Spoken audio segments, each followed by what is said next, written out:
My name is Jack Miller, and until about, well now, I guess, I was just another graveyard shift drone grinding away the hours at the Starlight Gas and Go on the edge of Oak Haven.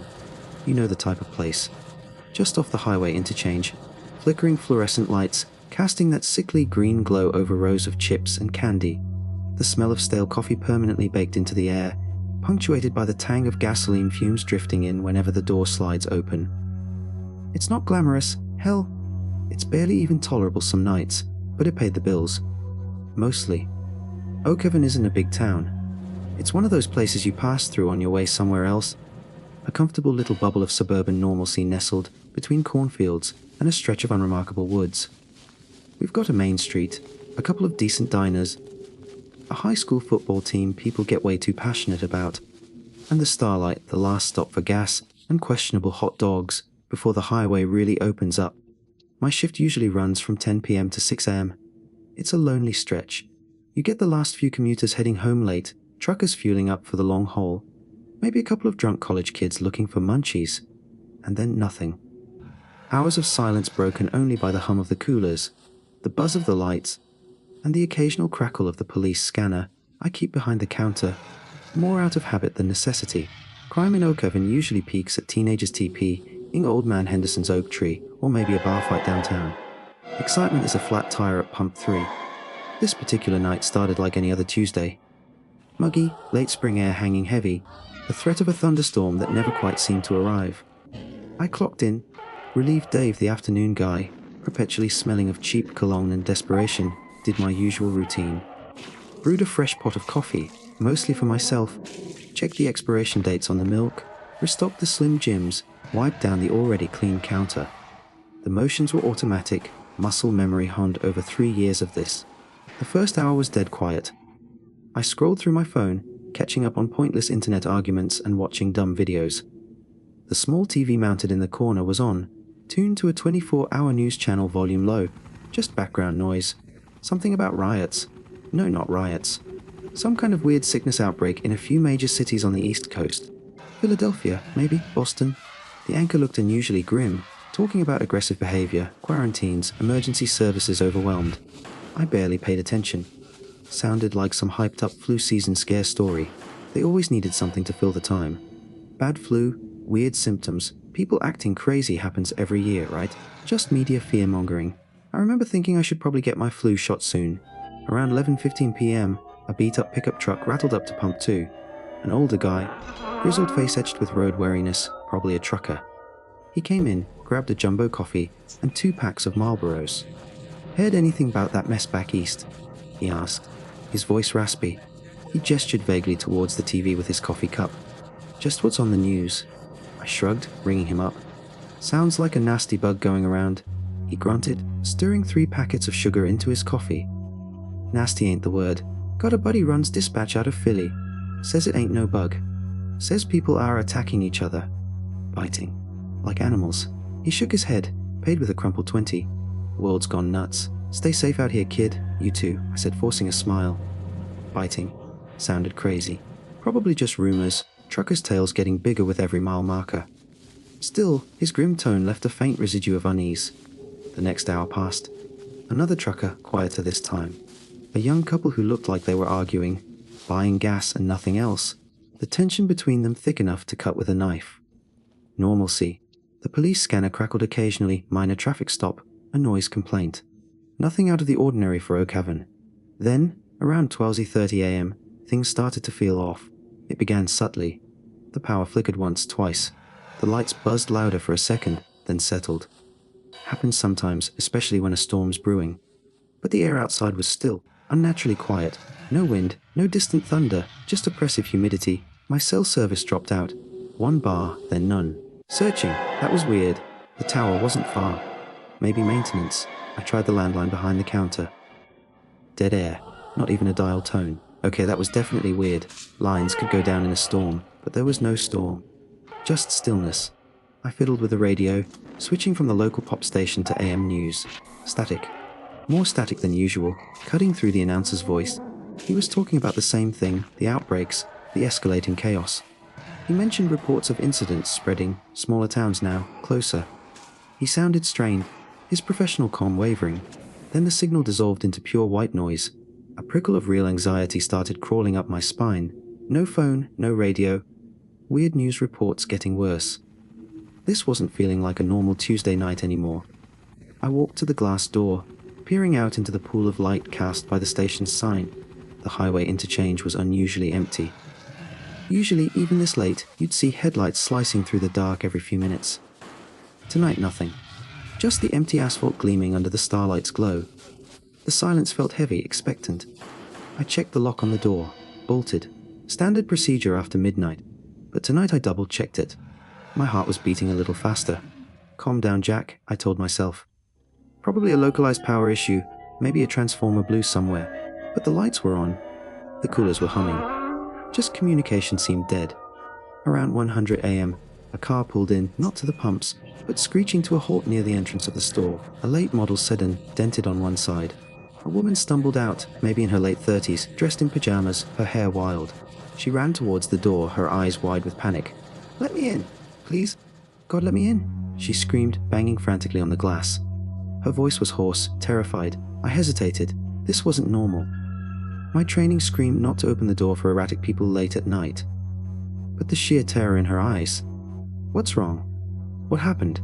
I yelled through the thick glass. "They're everywhere! They're killing people! Attacking!" She sobbed, tears streaming down her face.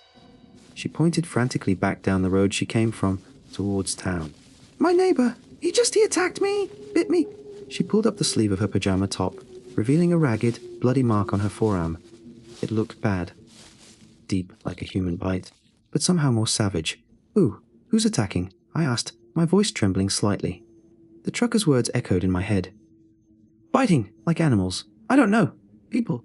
They look sick. Oh, they're fast! Oh, God, please!" She hammered on the door again, desperation etched onto her face. My hand hovered over the lock. Protocol versus basic human decency. Seeing that bite, that raw fear, I was about to unlock it when headlights swept across the parking lot. A large SUV, driving erratically, swerved into the station, heading straight for the woman's sedan. It didn't slow down. "Look out!" I yelled. The woman spun around just as the SUV slammed into her car with a sickening crunch of metal. It wasn't stopping. It pushed the sedan sideways, scraping it along the asphalt towards the pumps. Then, the driver door of the SUV flew open. What climbed out wasn't right. It was a man. Or had been. His clothes were torn, stained with something dark. He moved with a jerky, unnatural gait, head lolling to one side. His skin was pale, greyish, and his eyes, they were milky, vacant, yet somehow fixed with intense, predatory focus on the woman. A low, guttural moan ripped from his throat, a sound that wasn't human. He ignored the wreckage, ignored everything but her, and started shambling forward, faster than you'd think possible for something moving so brokenly. The woman screamed, a raw sound of pure terror, scrambling away from the wreckage and the approaching figure. She looked back at my door, her face pleading. My blood ran cold. This wasn't a drunk. This wasn't a sick person in the way I understood sick. The news reports, the trucker, the dead phone lines, the bitey, it all slammed into place with horrifying clarity. This was real. Whatever this was, it was real. The man the thing lunged. He was surprisingly fast, closing the distance in a few jerky strides. He tackled the woman, sending them both sprawling onto the greasy asphalt near Pump 1. Her screams were abruptly cut off, replaced by wet, tearing sounds and the creature's horrible groaning. I recoiled from the door, stumbling back against the counter, nausea churning in my stomach. My breath hitched in my throat. I couldn't tear my eyes away from the horrific scene, unfolding just feet away, illuminated by the ghastly fluorescent light. The thing was hunched over her, tearing at her. Think, Jack. Think. My mind raced, panic trying to swamp rational thought. Locked door. Good back room. Yes. More secure? Maybe. Security cameras. Recording, hopefully. Weapon. My eyes darted around. Under the counter, Dave kept an old, heavy maglite flashlight. Not much, but better than nothing. I grabbed it, the cold metal heavy in my trembling hand. What else? Cleaning supplies. Bleach. Fire. Extinguisher. Maybe as a bludgeon or a distraction. I pulled it from its wall mount near the door. Outside, the groaning continued. I risked a glance. The thing was still focused on the woman's body. But it wouldn't stay that way forever. The light, the movement inside, it might draw its attention. I needed to reinforce the door. I scanned the store. Racks of chips, shelves of soda, candy bars useless. The heavy bags of rock salt near the entrance left over from winter. Too low. Then I saw it, the big metal wire displays for soda cases. Heavy, awkward, maybe keeping low, below the level of the windows as much as possible. I walked over to the nearest soda display. It was loaded with 2-liter bottles heavy as hell. Grunting, straining, fueled by pure adrenaline, I managed to shove it, scraping it across the linoleum floor until it was wedged against the glass door. It wouldn't stop something determined, not for long, but it was better than just the lock. I did the same with another one, creating a makeshift, flimsy barricade. My heart was pounding like a drum against my ribs. Sweat dripped into my eyes. I backed away from the door, crouching behind the main counter, maglite gripped tight, fire extinguisher beside me. I could hear movement outside now, scraping sounds, and the groaning. Closer. Was it the first one, or were there more? The SUV's engine was still idling, casting jerky shadows across the pumps. Then, a heavy thump against the glass door. I flinched, stifling a cry. Another thump. Harder this time. A guttural moan vibrated through the glass. I risked peeking over the counter. The creature from the SUV was there, pressing against the door, milky eyes staring sightlessly into the store. Its face was smeared with blood, the woman's blood. Its jaw worked, teeth gnashing, making that awful low groan. It slammed its fist against the glass again, harder. A small crack appeared near the handle. It saw me, or sensed me.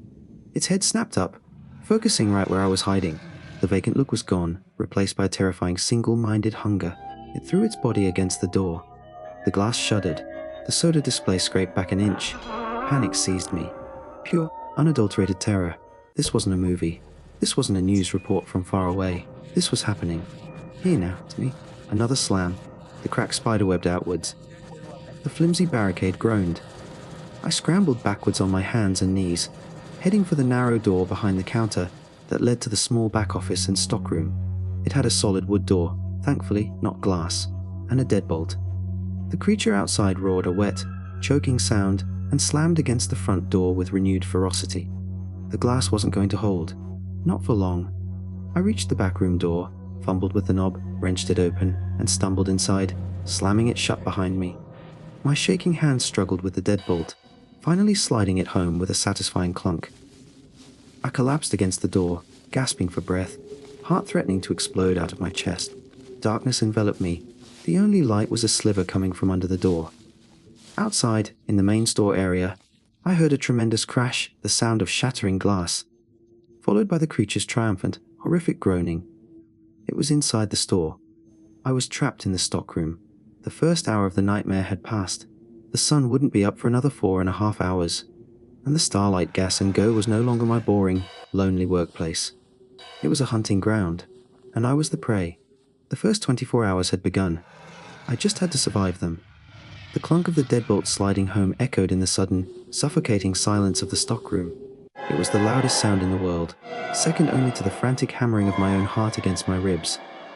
Outside, in the main store, the crash of the front door glass shattering was followed by that sickening, wet groaning. It wasn't just a sound of pain or anger. It was a sound of hunger, ancient and wrong, now echoing between the aisles of chips and soda. It was inside, feet away, separated only by a slab of hopefully solid wood and that single deadbolt. I stayed pressed against the door for what felt like an eternity, my breath held tight in my chest, straining to hear over the blood rushing in my ears. The air in the stockroom was thick with the smell of dust, stale cardboard, and the faint, sharp tang of motor oil. It was blessedly dark after the harsh fluorescence of the store, but the darkness felt alive, pressing in. What was it doing out there? I could hear shuffling, clumsy movements, a metallic clang, maybe one of the wire displays I'd shoved against the door being knocked over. A series of thuds, like bags of chips or candy hitting the floor. Was it searching? Could it smell me? Did dead things smell? The thought sent a fresh wave of nausea through me. I swallowed hard, tasting bile. My eyes slowly adjusted. High shelves lined 3 walls, crammed with the mundane inventory of gas station life.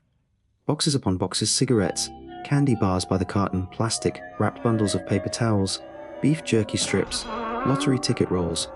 Lower shelves held heavier stuff, gallon jugs of antifreeze, quarts of oil, windshield washer fluid, bags of rock salt still inexplicably here in late spring. My hand fumbled along the wall near the doorframe, searching for a light switch. My fingers brushed against the cool plastic plate flick. A single, bare bulb hanging from a cord in the center of the ceiling sputtered to life, casting harsh, yellow light and deep shadows. It wasn't much, but it chased away the absolute dark, revealing the cramped reality of my sanctuary, or my prison. The stockroom wasn't large, maybe 10 by 12 feet. Besides the shelves, there was a small, beat-up metal desk shoved into one corner, piled high with dusty binders, old clipboards holding faded invoices, and a cheap plastic inbox overflowing with what looked like junk mail and employee memos from years ago. Above the desk, tacked to a corkboard, were yellowing safety notices and a heavily stained employee schedule. Seeing my own name, Jack M. 10 p.m. 6 a.m. 2, sat felt like looking at an artifact from another lifetime. A lifetime that ended about 30 minutes ago. My eyes scanned frantically. Weapon. I still had the heavy maglite clutched in my hand, knuckles white. The fire extinguisher was shit. I dropped it near the front counter when I scrambled back here. That was out. What else? I scanned the shelves. Cleaning supplies, bleach, ammonia, industrial, strength degraser. Maybe useful, but messy and hard to deploy. Box cutter. Yes, tucked in a holster on the side of the desk. I grabbed it, flicking the small blade out. It felt pitifully inadequate against the memory of the thing outside. My gaze drifted to a pile of promotional materials. Near the back wall, cardboard cutouts for some summer drink special. Useless. Then, leaning against the wall behind some stacked cases of bottled water, I saw it. A tire iron. Thick, heavy steel, probably left behind by Dave, or one of the other guys after helping someone in the lot. Hope surged, small but fierce. I snatched it up. It felt solid, substantial in my hand. Much better than the flimsy box cutter. Maglite in one hand, tire iron in the other. Okay, better. Food and water. Survival 1-on-1. Right, my eyes landed on the cases of bottled water.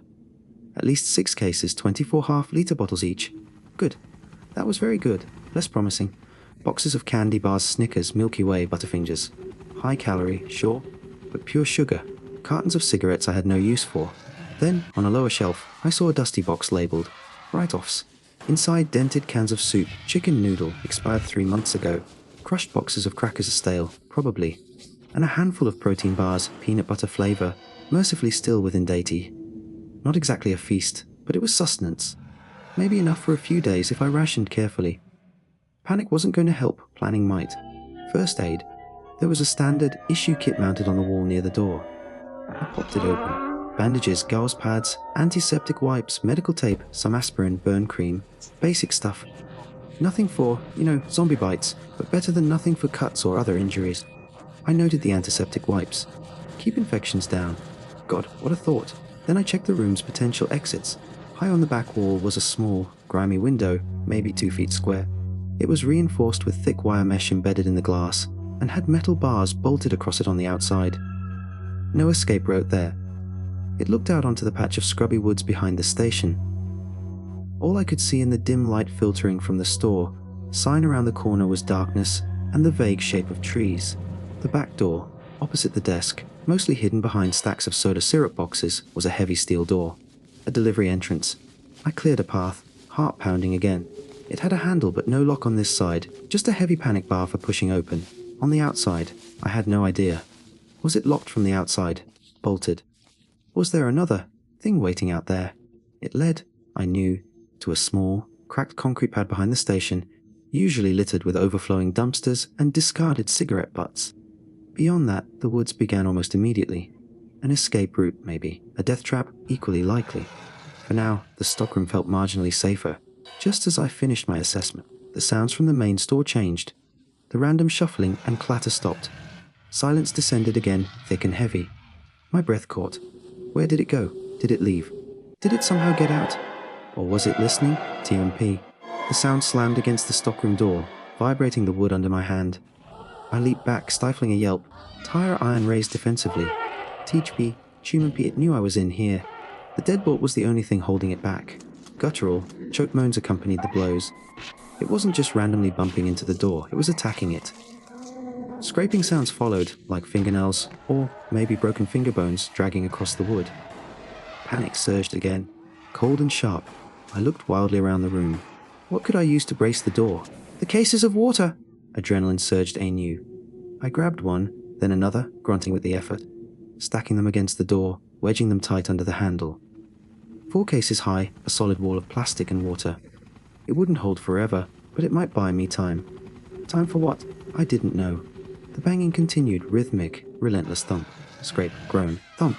Each impact jarred my nerves raw. How strong were these things? The man outside hadn't looked like a bodybuilder, but he'd shoved that sedan like it was nothing. He'd tackled that poor woman with terrifying force, and he'd shattered the reinforced glass of the front door. How long would this wooden door, this deadbolt, and a few cases of water last? I retreated to the relative safety of the far corner, near the desk, crouching down, trying to make myself small. The single bulb overhead seemed to flicker in time with my frantic pulse. I strained my ears. Was that just one creature? Or had others been drawn by the noise, the broken door, the light? The thought of multiple things clawing at the door made my stomach clench. I needed information. The police scanner was out on the main counter, likely silenced or knocked to the floor. My cell phone was still useless, no service. The landline was dead. What about the desk? I scrambled over, rummaging through the papers with shaking hands. Invoices, timesheets, safety manuals, nothing. Then, shoved in the back of a drawer, beneath a tangle of old charging cables and dried up pens, a small, cheap battery-powered AM/FM radio. The kind they give away as promotional items. Hope flickered again. Batteries. I checked the back. Empty. Shit, think Jack. Batteries. Where would we keep spares? Flashlights? No, Dave always took the ones from the store shelf. The clock on the wall. Pried open AA. The radio needed A's. Bingo. I carefully pulled 2 A's from the cheap wall clock, ignoring the fact that time now seemed both frozen and accelerating towards disaster. I slotted the batteries into the radio, fumbled with the tiny dials. Static hissed. I switched it to aim, slowly turning the tuning knob. More static, whistles, pops. Then faint, tinny voices. A news broadcast. Repeat, authorities are urging residents to stay indoors. Lock your doors. Do not approach individuals exhibiting erratic or aggressive behavior. Reports are widespread. Emergency services completely overwhelmed. Communications intermittent. The signal was weak, fading in and out, swallowed by static, but it was confirmation. This wasn't just Oakhaven. It wasn't just the East Coast. It was widespread. The anchor's voice was tight with fear, professionalism dissolving into barely concealed panic. He mentioned state police, National Guard activations, but his words lacked conviction. It sounded like the world was falling apart out there, channel by channel. Unconfirmed reports suggest the transmission is through bites, saliva or bodily fluids. Extreme caution advised. Bites. The woman outside. Her arm. The trucker's warning. It was true. I felt a chill despite the muggy heat of the stockroom. Suddenly, the banging on the door intensified. A splintering sound cracked through the air. The creature outside roared. A sound of frustration and mindless fury. It hit the door again harder. One of the water bottles in my makeshift barricade popped, spraying water across the floor. The radio announcer's voice was abruptly cut off by a shriek of static, then silence. Dead air. Either the station went offline, or the signal was lost completely. Or maybe something had happened at the station itself. I was truly cut off now.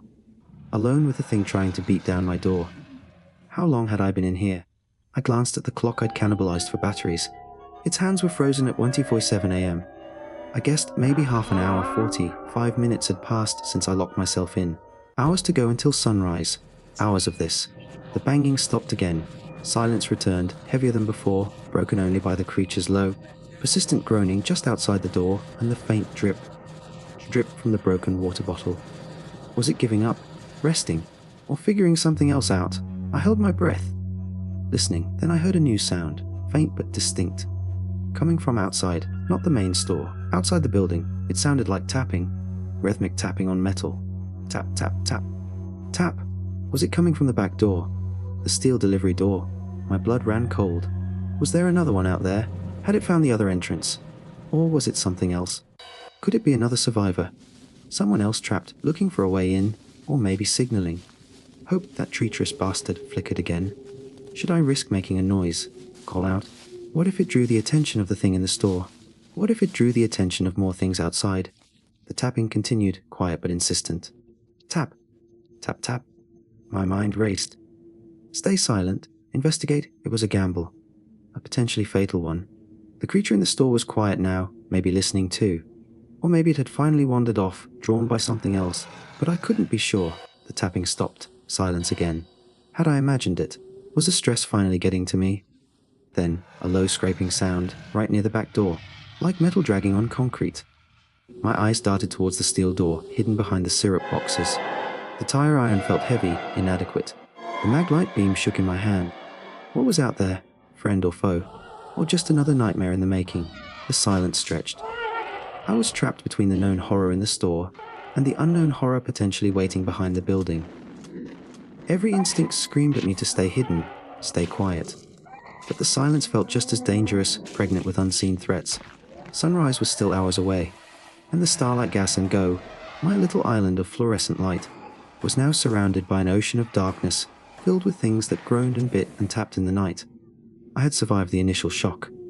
Now the long, terrifying wait began. Silence. The scraping sound by the back door had stopped. The rhythmic, horrifying thump, thump, thump from the creature in the main store had also fallen silent. It was, somehow, even worse. My ears strained, trying to catch the slightest noise, every nerve ending alight with adrenaline and dread. Was the thing in the store listening? Had it heard the scraping too? Was the thing outside the back door listening? Were they communicating? God, the places my mind went in that suffocating, dimly lit stockroom. The tire iron felt slick with sweat in my grip. The mag light beam trembled, dancing across the dusty shelves. Staying frozen wasn't an option. Passivity felt like a death sentence slowly being carried out. Whatever was happening, whether it was the creature in the store regrouping, or something new lurking behind the building, I had to know. Ignorance was just as likely to get me killed as action. Taking a deep, shuddering breath, I began to move, forcing myself into slow, deliberate steps across the concrete floor. My sneakers made barely a whisper. I approached the steel back door, pushing aside the last few boxes of neon-colored soda syrup that blocked the way. The metal felt cold and solid under my fingertips. No peep-hole. Of course not. Why would a delivery door need one? I pressed my ear flat against the steel, listening. Nothing but the faint hum of the station's dying generator somewhere outside, and the frantic thumping of my own pulse. Then, softly, right against the metal where my head rested, tap. Tap, tap, tap. I jerked back as if burned, stifling a gasp. It was right there, inches away. The tapping was light, hesitant, not aggressive like the creature's assault on the stockroom door. It didn't sound like mindless banging. It sounded intentional. A moment later, a muffled voice, thin and trembling, filtered through the thick steel. "Hello, is anyone in there?" I saw the light. "Help me." A voice, a human voice, female, sounded young. Relief surged through me, so potent it made my knees weak. Not another one of those things. But the relief was immediately chased by a cold wave of suspicion. This world had changed in the last few hours. Trust felt like a luxury I couldn't afford. Was it a trap? Some new, horrific evolution of the infection? Could they talk now? No, the news report. The creature's mindless groans, they were primal, animalistic. This sounded like genuine fear. But the woman outside the front door had sounded terrified too, right before the creature got her. "Who's there?" I called back, keeping my voice low, but trying to project through the door. My throat felt rough dry. "How many of you are there?" "Oh, just me, please, I'm alone." The voice cracking with desperation. "My name is Sarah. I live nearby. I saw what happened out front. With the SUV, the woman I saw you run back here. Please, you have to let me in. There are things out here." She saw it happen. She saw me. That lent credibility to her story. "But the bite risk? Are you hurt?" I asked, my voice sharp. "Are you bitten? Tell me the truth." A pause, then a choked sob. "No, God, no, I swear." I ran as soon as I saw that thing get out of the SUV. I hid behind the dumpsters back here. I've been here ever since. It's quiet now, but I heard growling before, moving around the building. "Please, I can't stay out here." Okay, her story felt real. Her terror sounded genuine. Hiding behind the dumpsters. That explained the scraping sound I heard earlier. She probably moved, scraped something against the concrete. The risk was immense. Making noise opening this heavy door could alert the creature in the store, if it was still there. Letting her in meant sharing resources, splitting focus. But leaving her out there felt inhuman. What if that was me out there? "Okay," I said, making the decision. My gut screamed it was the right thing to do, even if my brain screamed about the risks. "Okay, Sarah. Stand back from the door. Way back. I'm going to open it, but just to crack it first. Don't move towards me until I say so." "Understand." "Okay, thank you." She breathed, relief palpable even through the steel. My mind raced. First, the stockroom door leading to the main store. The creature hadn't banged on it in a while, but I couldn't assume it was gone. I grabbed the tire iron, wedged it firmly between the floor and the door knob, angling it against the water bottle barricade. It wouldn't hold against a determined assault for long, but it might give us a few precious seconds warning. Then, back to the steel door. Tire iron now swapped for the maglite, held like a club. Box cutter in my pocket. I put my shoulder against the heavy panic bar. It was designed to be pushed open easily from the inside. Slowly, carefully, I applied pressure. The mechanism inside gave a loud clack as it disengaged. I froze, listening. Silence from the main store. Okay, I pushed the door outwards, just an inch, maybe two. Cold, damp night air flowed in, carrying the smell of gasoline and something else, something coppery and foul. Blood. Peering through the narrow gap, I scanned the concrete pad outside. Overflowing dumpsters loomed like dark monoliths. Beyond them, the dense blackness of the woods, and huddled against the wall, about 10 feet away, was a figure. A young woman, maybe early 20s, wearing jeans and a hoodie. Her face was pale in the gloom, eyes wide with terror, tracking my every movement. She had her arms wrapped around herself, shivering despite the muggy air. No obvious injuries, no bloodstains I could see. She looked utterly terrified, but human. "Okay," I whispered hoarsely. "Come on." She scrambled forward, stumbling slightly, and slipped through the gap. I pulled the heavy door shut behind her, the thump echoing slightly in the confined space. I leaned against it, listening again. Still quiet from the store. Sarah collapsed against the shelves, gasping for breath, tremors racking her body. "Thank you," she whispered, looking up at me, her eyes swimming with tears. "Oh, God, thank you." "It's okay," I said, though it definitely wasn't. "Are you sure you're not hurt? Not bitten anywhere?" She shook her head frantically, pulling up her hoodie sleeves, turning her arms over. "No, I swear. I saw it happen, that thing bit the other woman. I just ran." I took a deep breath, trying to calm my own racing heart. 2 of us now. Maybe slightly better odds. Or just 2 targets instead of 1. "Jack," I said, offering a hand, which felt absurdly formal under the circumstances. She took it briefly. Her hand was ice cold. "Sarah." We stood there for a moment in the cramped, dim stockroom, the reality of our situation pressing in. We were trapped, with at least one monster potentially still sharing the building, and God knew what roaming outside. "What did you see out there?" I asked, keeping my voice low. "Before you came to the door." "Cheus," she whispered, hugging herself again. I lived just down the road. Heard sirens earlier, then screaming. Looked out my window, saw my neighbor, Mr. Henderson, attacking his wife on their lawn. Just tearing at her. Then others stumbling down the street. I grabbed my keys and ran. Didn't even lock my door. Drove here, thought the gas station might be safe. Lit up, then I saw that SUV arrive. Her voice broke. I had watched it all. When you ran back here, I knew this was the only solid place around. I waited until things got quiet. "The thing that came in here," I said.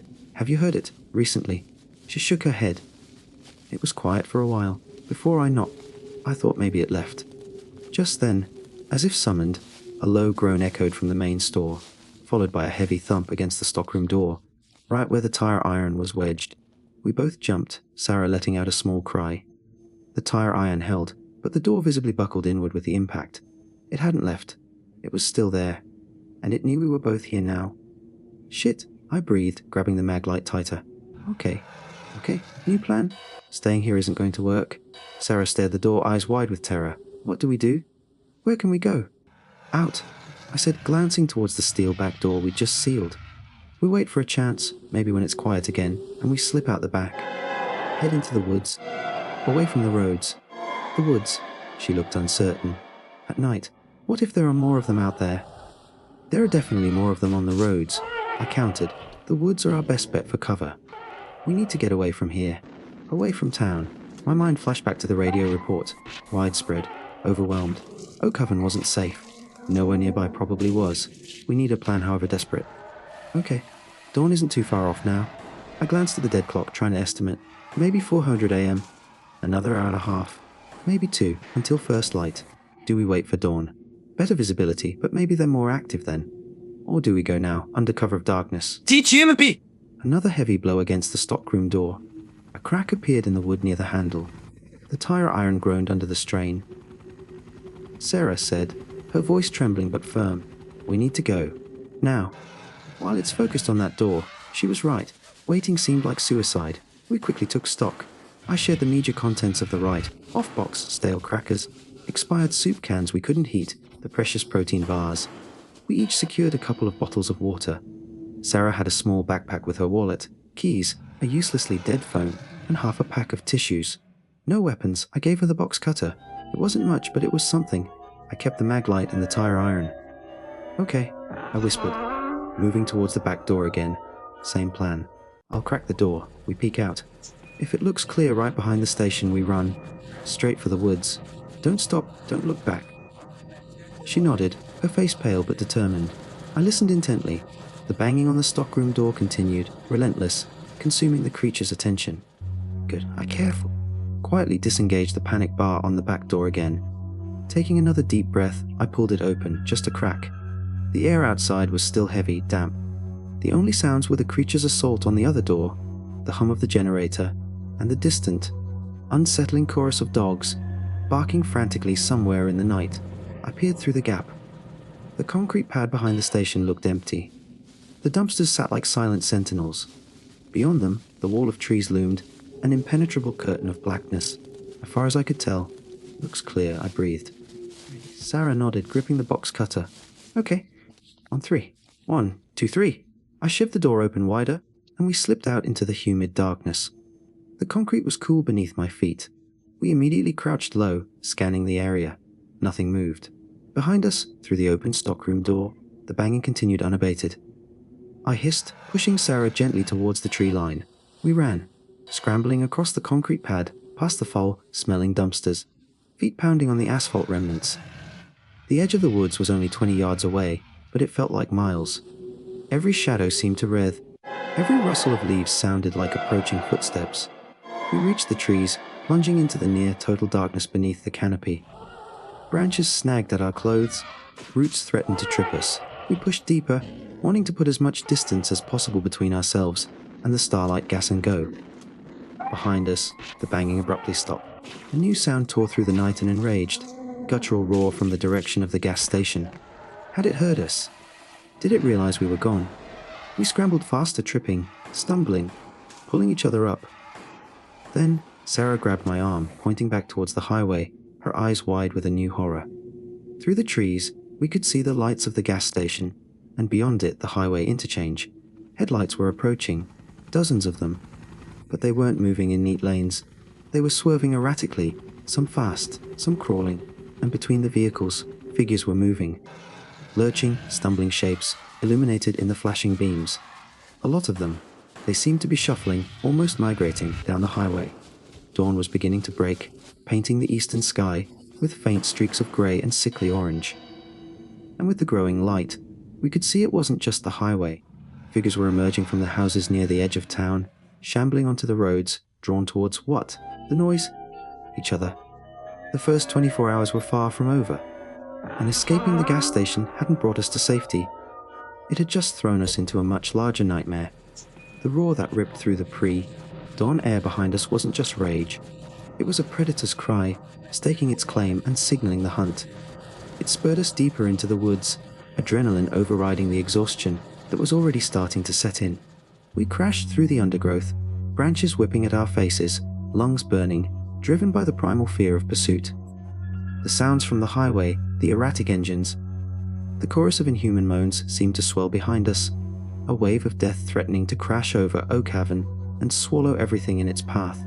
Every snap of a twig underfoot sounded like a gunshot in the eerie stillness between our ragged breaths. Every shadow seemed to writhe with potential threats. Was the creature from the starlight following us? Its chilling roar echoed in my mind. How fast could it move through these trees? Faster than us, probably. Faster than seemed possible. "This way," Sarah hissed, grabbing my arm and pulling me slightly left, towards a denser thicket. Quieter through here. We moved more cautiously now, sacrificing speed for stealth, weaving between ancient oaks and thick bushes dripping with dew. The light was growing stronger, filtering through the canopy in pale, grey shafts, illuminating a world transformed. No birds sang, no squirrels chattered, just an unnatural silence, punctuated by the distant, horrifying sounds of the world ending. We nearly walked right into it. Rounding a large moss-covered boulder, we froze. Not 10 yards away, leaning against a tree, was a figure. A man in hiking gear, backpack slumped at his feet.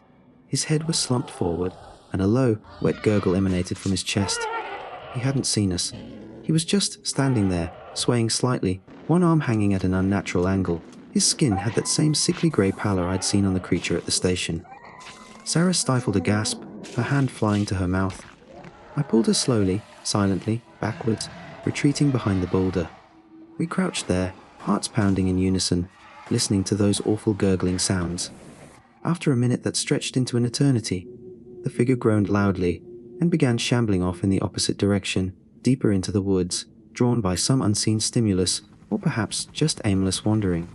We didn't move until the sounds faded completely. The encounter left us shaken. They weren't just on the roads, not just in town. They were out here too. Nowhere was safe. Absolutely nowhere. We continued moving, trying to keep parallel to the highway, but putting distance between us and the gas station. Where were we even going? Sarah's parents lived on the far side of Oak Haven. Getting there seemed impossible now, requiring crossing directly through the heart of the chaos we'd glimpsed, the old quarry. I suggested, my voice raspy. It's further out east of town, might be isolated. Sarah considered it, her brow furrowed. Maybe. Or the state park further south, more woods, maybe streams for water. State park's better. She decided after a moment. More cover, further from the highway. Our new, desperate goal set, we adjusted our course, pushing southeast. The woods eventually began to thin. Through the trees, we caught glimpses of houses. We'd reached the suburban sprawl on the edge of Oak Haven. The silence here was different from the woods, heavier, more desolate. Cars sat abandoned in driveways, some with doors hanging open. One was crashed nose, first into a pristine white picket fence, shattering the illusion of suburban peace. Lawn sprinklers hissed rhythmically on a manicured lawn, spraying water onto empty sidewalks. A child's bicycle lay overturned in the middle of the street, one wheel still slowly spinning. There were no people, no movement, just an eerie, abandoned stillness that hinted at sudden, terrible violence. Far off, a column of black smoke coiled lazily into the sky. "We need supplies," I said, my throat dry. The couple of water bottles we carried wouldn't last. "Food, maybe something better than this tire iron. Houses are too risky," Sarah whispered, eyeing a nearby two-story colonial with dark, too many places for them to hide. Too easy to get trapped. She was right. "Garages?" I suggested. "Sheds. Maybe find tools, water, canned food." We moved like ghosts, flitting from the cover of one overgrown hedge to another, darting across exposed lawns, scanning constantly. The third house we tried had an unlocked detached garage. The air inside was cool, smelling of oil and cut grass. We pulled the door shut quietly behind us, plunging ourselves into near darkness. I used the mag light sparingly, sweeping the beam across the interior. Jackpot. Of sorts. A sturdy metal crowbar leaned against a workbench much better than the tire iron. A case of bottled water sat on a shelf, dusty but sealed. We grabbed several bottles each, stuffing them into Sarah's backpack and my pockets. On the workbench, a toolbox yielded a hammer and a large wrench, more potential weapons. No food, unfortunately, besides a petrified, looking bag of ancient birdseed. As I was rummaging in a corner, my light fell on a dark stain soaking into the concrete floor, near the door leading into the house. My stomach churned. It looked like dried blood. A lot of it. Just as I registered this, we heard it, a faint scraping sound from inside the house, beyond the connecting door. Then a low, unmistakable moan. Time to go. I breathed, grabbing Sarah's arm. We didn't hesitate. We slipped back out the garage's side door, melting back into the eerie quiet of the suburban morning. The sun was higher now, maybe mid-morning. The heat was building. We kept moving, skirting the edge of the town, using backyards and alleyways as our path. We saw more signs of the collapse. An overturned police cruiser, its lights still flashing weakly, casting pathetic strobes in the daylight. A makeshift barricade of trash cans and lawn furniture across a side street, easily breached, a few dark shapes lying motionless beyond it. We saw them too, the infected. Sometimes alone, sometimes in small, shambling groups wandering aimlessly down streets, bumping into obstacles, groaning that low, continuous dirge. We saw Mrs. Gable from the bakery, her apron stained crimson, stumbling sightlessly down Main Street. We saw teenagers in Oak Haven High Letterman jackets, moving with that same jerky, unnatural gait. Seeing familiar faces twisted into these mindless monsters was somehow worse than the abstract horror. We found railway tracks cutting through the edge of town, heading south east towards the state park. It felt dangerously exposed after the cover of the woods and backyards, but it offered a clearer path away from the worst of the town center. We scrambled up the gravel embankment and started walking along the ties, scanning constantly left and right. We'd been walking for maybe an hour, the sun beating down, sweat stinging my eyes, exhaustion turning my legs to lead, when we saw movement ahead.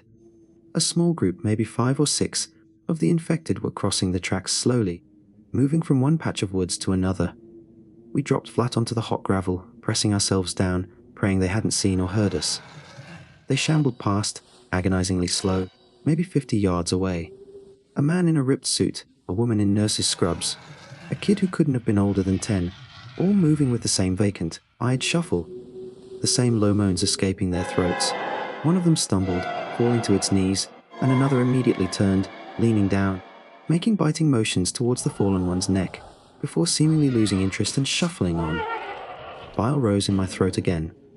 We waited until they were well clear, hidden amongst the trees on the other side, before daring to rise and continue. Every step felt heavier now. Every shadow seemed like a threat. The hours bled together. Midday passed. Early afternoon. The sun began its slow descent towards the west. We kept moving along the tracks, putting distance between us and Oak Heaven. We spoke little, conserving energy, lost in our own private horror. My shift at the Starlight should have ended hours ago. Dave would have come in, or maybe not. Maybe Dave was one of them now. Maybe the Starlight was just another tombstone marking the death of the world I knew. By late afternoon, exhaustion was absolute. We were running on fumes, dehydrated despite the water. Muscles screaming, we needed to rest. The railway tracks curved through a deeper cutting here, with steep, wooded banks on either side. High up on one bank, I spotted what looked like an old concrete maintenance bunker, half hidden by overgrown bushes, probably dating back decades. There, I croaked, pointing. Shelter, for a bit. Getting up the steep embankment was hell, scrambling on hands and knees, dislodging loose dirt and stones. The bunker was small, concrete crumbling at the edges, its steel door long rusted away. Inside, it was damp, dark, and smelled of earth and decay, but it was hidden, concealed from the tracks below, shielded by the trees. It was the safest place we'd seen since leaving the stockroom. We collapsed onto the cold concrete floor, backs against the damp wall, legs trembling uncontrollably. Sarah rationed out 2 protein bars, the last of our food. We drank sparingly from our dwindling water supply. As dusk began to settle, painting the sky outside in hues of orange and purple through the gaping doorway, the enormity of the last day crashed down on me. 24 hours ago, I was wiping down counters, complaining about my minimum wage job, thinking about flu shots. Now I was huddled in a derelict bunker with a stranger, armed with a crowbar, hiding from monsters that used to be my neighbors. The world hadn't just changed, it had ended. Utterly and irrevocably. I looked over at Sarah. Her face was smudged with dirt, her eyes haunted but filled with a grim resolve that mirrored my own feelings. We hadn't exchanged more than a few dozen words in hours, but we had survived. Together, we'd made it through the first day. But as darkness truly fell outside, the sounds began. Distant, ambiguous sirens, or were they screams? Rustling in the bushes nearby, animals, or something else.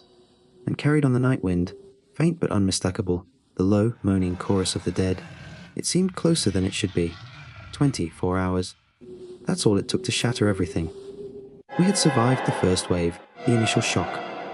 But looking out into the encroaching darkness, feeling the gnawing hunger and the bone-deep weariness, I knew this wasn't the end of the nightmare. It was just the beginning. Our 24 hours were up, but the clock on this new, terrifying world was just starting to tick.